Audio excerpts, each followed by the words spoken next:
Pakistan is not the EU's biggest trade partner, but it still matters. Pakistan is a major regional power and an important partner for the European Union. The EU is amongst Pakistan's major trade partners. Pakistan and EU have a total trade of $12 billion, and then Pakistan has an exports of about $8 billion to the EU.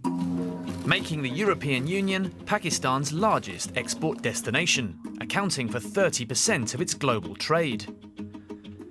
And while Pakistan may rely heavily on European markets, the relationship looks quite different from the Brussels side.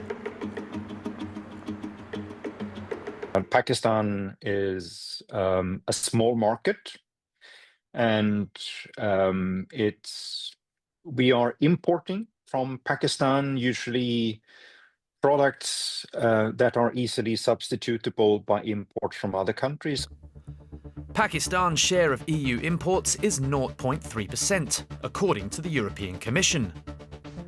At the centre of the relationship is GSP+, the EU's preferential trade scheme, which grants Pakistan reduced tariffs on thousands of products. Getting a preferential access by having the GSP+ system then makes it a very tangible benefit for Pakistan. It makes it much more easier to compete in the European market. Since joining the programme in 2014, Pakistan's exports to the European Union have more than doubled.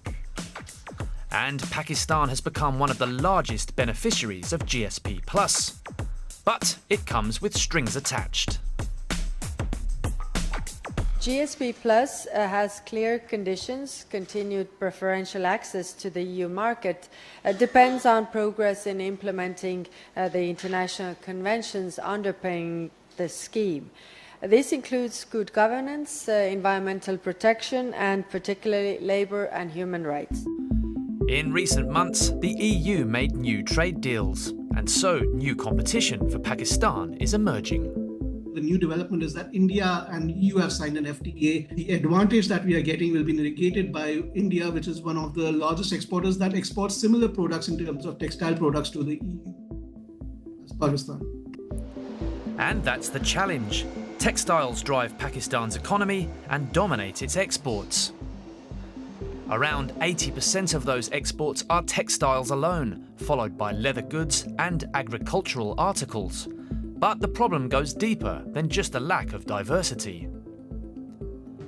Most of those exports are low-value products: bedsheets, towels, t-shirts. To grow, Pakistan needs to move up the value chain. If you want to see a strong acceleration of trade within Europe, you also need to see a structural change in the trading profile of Pakistan, to see them going much more into manufacturing, much more into outsourced manufacturing, because that's where the big volumes in trade are going to be. But they do have the capacity to move into light manufacturing and to some semi-advanced manufacturing, where you can see natural collaborations with European firms that want to import.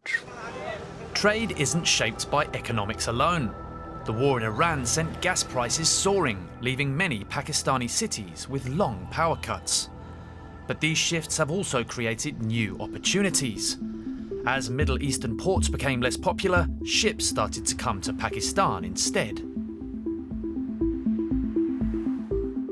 We had Gwadar there, which was basically had closed down. There was no activity. Suddenly there's vibrancy in that. And the Karachi port has seen significant increase. So in the first 20 days of March, it was reported that Pakistan's Karachi port saw as much transshipment activity as it saw in the whole of 2025. As trade routes shift and competition intensifies, the future of EU-Pakistan trade may depend on far more than tariffs and exports.